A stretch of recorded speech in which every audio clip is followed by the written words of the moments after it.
Tropila elapsus gənəsi Özbəkistanda yayılıb. Bunun araşdırılması da aparılıb. İnstitutlar tərəfindən təsdiq olunub ki, burada çox geniş yayılıb.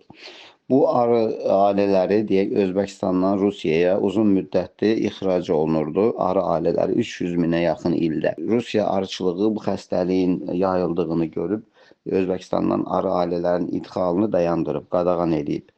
Lakin bizə də yəni Rusiyadan tez-tez məlumat verirdilər arıçılar ki, birdən siz tərəfə yol tapsalar imkan verməyin, çünki bu xəstəlik Özbəkistanda çox güclü yayılıb.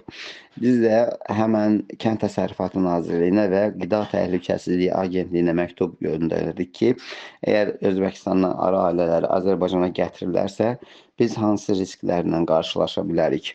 Lakin bu məktublara da heç bir cavab verilmədi və araziləri Azərbaycana həqiqətən də gətirildi.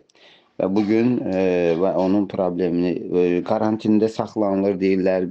Bildiyimiz qədər heç bir karantin qaydalarına riayət olunmur. Azərbaycan arıçıları bundan çox narahatdır. Risk olduğunu bilirik ki, Azərbaycana bu gələn növ yayılsa bunun qarşısını almaq mümkün olmuyor. Təhlükəsizlik Agentliyi dediyim kimi karantin elan edib, karantin ərazisində saxlanılır o həmin arı ailələri.